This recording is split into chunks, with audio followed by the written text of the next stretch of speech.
Hello friends, Jamo here, and I recently rewatched Bad Taste for possibly the 100th time. I can't not watch it, it's so compelling. It's well documented that one of my favorite films of all time is Dead Alive. I consider it the absolute apex of B-movie splatter, which is a genre near and dear to my demented little heart. You can check out our full discussion of it in the video description below, or right here. That film is a masterpiece of excess. Bad Taste isn't, but it establishes the filmmaking origins and tone that made these old Peter Jackson movies so special before he went on to make very different movies about hobbits. The plot of Bad Taste is as follows, and I'm just gonna read the IMDb summary because it's perfect. The population of a small town disappears and is replaced by aliens that chase human flesh for their intergalactic fast food chain. Yup, thumbs up. That just about summarizes it, except that four friends also must go in with heavy weaponry to investigate. Things get crazier and crazier from there, culminating in loads of gooey splatter nonsense and glorious 80s style action, only with no budget at all. What I love more than anything about Bad Taste is that it embodies the spirit of filmmaking in a way that I find really special.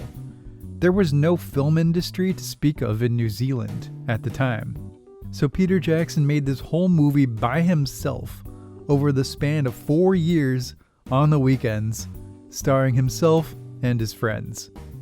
There were a few minor contributions from investors who had to pass Pete them dollars on the sly because it was a splatter movie, but pretty much all of it was a DIY passion project from a young wild guy who just really wanted to make a movie. Jackson made all the special effects himself as well, all the blood and goo, all those wonderfully ridiculous prosthetics and miniatures, even homemade camera mounts.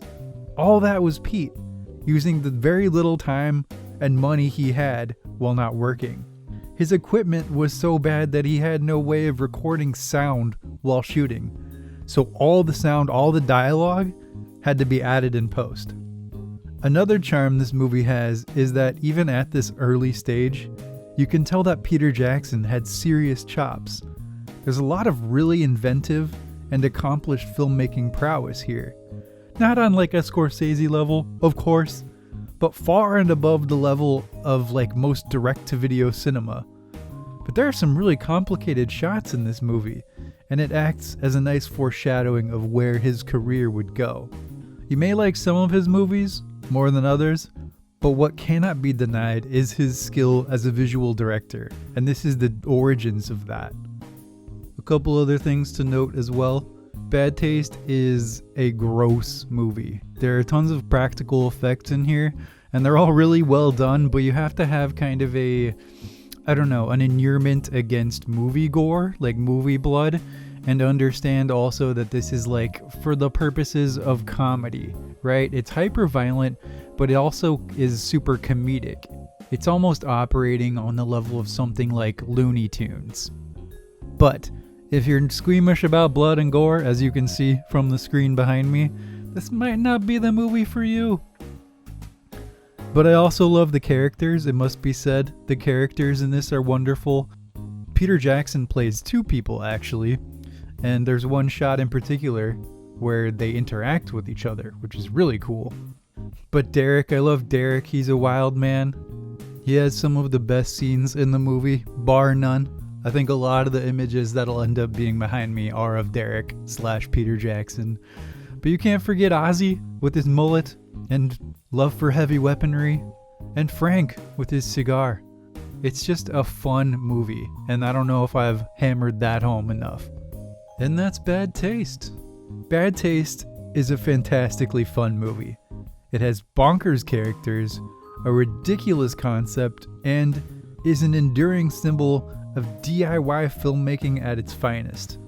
It's a success story about a demented lad who was determined to make a movie, putting in the work to make it come true. Hats off to you, Pete. What about you? Have you seen Bad Taste? Do you love it as much as I do? Do you have any recommendations or requests? Leave a comment below, and I'll see you in the next one.